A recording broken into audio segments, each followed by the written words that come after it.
Great. So here we are with the best medicine depends on communications. Communication as a key component of trauma-informed practices. As stated by the chair, I am Diego Mateo. I am currently finishing my master's degree in trauma-informed practices and educational studies emphasis at North Central College, along with my co-author and co-writer, Professor Kelli Ling at Simmons University. So, to begin, I just want to emphasize that with trauma-informed work and the path to being trauma-informed is definitely seen as a journey and not a destination. When it comes to this new work and new work of studies, it's very important to be centered on getting to the path and foundational steps to get there, rather than focusing it as an end goal to be complete.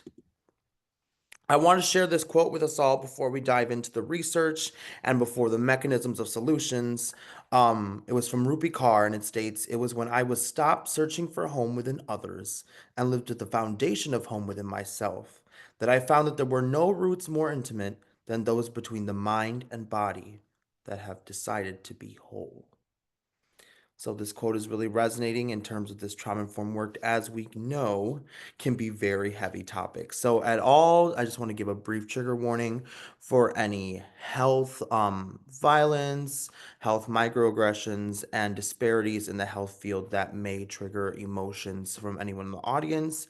If you need to leave or turn off your camera at any moment to do so, please do. It will not affect my performance in the presentation. So, getting into our abstract, our qualitative research discusses 6 components of trauma-informed practices in healthcare. These 6 components can be discussed as empowerment, culture, trust, collaboration, choice, and safety, which leads us to our 2 research questions today. Our first one is, when experiencing a trauma medical situation, what role does interpersonal communication play in influencing patients' perceptions of their experiences? And research question 2, when experiencing a traumatic medical situation, what role does intercultural communication play in influencing patients' perceptions of their lived experiences? Hence, our hypothesis that effective communication is vital for patients' perceptions of experiences in traumatic medical situations. So we also want to inform that even though there is a single hypothesis, that this is both intentionally put broadly to encompass the research methods in medical traumas, such as survey questions, to interviews, to one-on-one interpersonal communications, and other intercultural communications. Our study design is implemented with mixed methods. And now we dive into what is trauma exactly. Before we can unpack the medical disparities and our trauma work, we have to first understand what it is exactly. And from the SAMHSA, described it as an event, a series of events, or set of circumstances that is experienced by an individual as physically or emotionally harmful or life-threatening, that has lasting adverse effects to one's mental, physical, social, emotional, or spiritual well-being. The 6 components, as we discussed, are empowerment, culture, trust, and choice, and safety. While advocating for this inclusion, there is also a 7th element of health and interpersonal communication studies. With these traditional models, we seek to understand and address interpersonal, social, and health concerns related to patients' perceptions of their lived experiences. Now, first, before we also dive in, we also define a few other terms. So, what is communication? According to Boyle, communication is one of the most widely used and theorized concepts involved in many disciplines. In turns, these study models have granted for a self-concept of understanding of either traumatic situations. It also can engage in dialogue, expression, information, persuasion, and symbolic interaction. Moving on to IPC. IPC stands for interpersonal communication. Interpersonal communication is the cornerstone of patient and physician interactions, which seek a critical component to primary care. Interpersonal communication can be both verbal, with open-ended questions and language literacy, and nonverbal, which means that we engage in eye contact with patients, showing understanding of empathy and even written instructions. The next one is ICC, which stands for Intercultural Communication. According to Baker, intercultural communication involves communications with both cultural and linguistic differences that are perceived as relevant by those involved, including patients and healthcare. One minor element that we want to get into, delve more into our paper, is the intersection of minority respondents of intercultural relationships, in which they reported seeing an extremely more important resolve in communication through Black and African respondents identified, labeling that it is extremely important in traumatic medical situations to be sought and cared for. Next, we will go into the further examples. On the left, we see acute examples of trauma, which could be assault, loss of a loved one, medical illness. On the right, we can examine complex traumas as emotional abuse, systemic effects of discrimination, and historical traumas. Moving on, we have further examples of trauma which a patient may disclose in a setting such as a medical office where parents are picking up late, not being seen, heard, denied reality. And last but not least, we will be discussing the roles and events. We have doctors, supervisors, nurses, patients, office staff, and even National Board of Directors. This is just a Missouri model to show you the steps to being trauma informed. Very first, we have to be trauma aware, then moving on to trauma sensitive, trauma responsive, and trauma informed. These are just some small mindfulness techniques that you could do with patients, such as journaling in the waiting room, or starting with 5 minutes of activities and leisure time, just to get them in a state of regulation. And we also emphasize to use these techniques with medical staff and office staff, nurses, and doctors as well. Identifying the problem area is pretty much communication within itself. Why are we having communication health disparities between both our patients and our doctors? And one of the questions we ask in interviews is, what improvements would you suggest for enhancing communication in traumatic medical situations? And these were the words that popped up most in our word wall. We were seeing words of understanding, being patient, language, family, needs, situation, and barriers. In an interview with a patient, she had disclosed that one of her medical professionals had told her that they could not simply treat her simply because of her thick accent, to which she was asked to leave and seek other resources.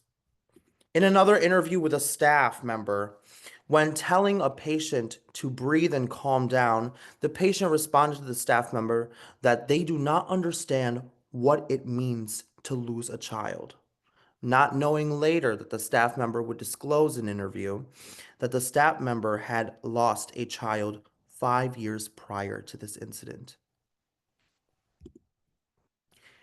First of all, identifying our research. We asked a total of about 8 questions in a Likert scale. One of them being, how important do you think is effective and personal communication for patients in traumatic situations? How do you think it's effective interculturally through traumatic situations? Can you describe a situation? What aspects of the communication do you believe are most critical, in which we combine the components of clarity, empathy, cultural sensitivity, active listening, and communication elements that also rank, and overall satisfaction? When looking at the data, we see that the null is at 100, margin of error 10%. The sample size shows a demographic of majority white. However, a specific region of Black or African American respondents from the East, South, Central region, and Hispanic and Latinx and Asian respondents the lowest number. When looking at this reflection, we can turn to the alpha, which was the criterion for rejecting the null hypothesis, which was at a 90% confidence level. However, because it was a random sample of 100 people in different geographical areas of the United States, age was also varied too. The best approach would have to be a second study to confirm whether these results were different in a different sample. Now, when it came to the challenges, as we've seen through our word wall, we see that patient is the number one highest, that patients reported seeing a lack of. People, when they seek care, they want patience and understanding. But why are we seeing this number rise? According to our data, it says that 50 respondents said that in terms of intercultural communication, they think it is extremely important, with only 6 and 3 saying it's moderately to none. We are identifying these to see the most common responses. In number 2, we asked with healthcare professionals in traumatic situations, they also say that it's super important, with very little population saying that it's not, and so on. What does this data overall tell us? It responds to our first question by saying the majority of respondents believe that effective interpersonal communication is super important. And with question 2, it says the majority of respondents believe that intercultural communication is thus important. Here are some action steps and solutions that we can take. These are the meat and the potatoes, as I say to my students in the collegiate setting, of what we can do now in our medical offices and medical practitioners. We can ask patients to repeat in their own words what they need to know or do in a non-shaming way.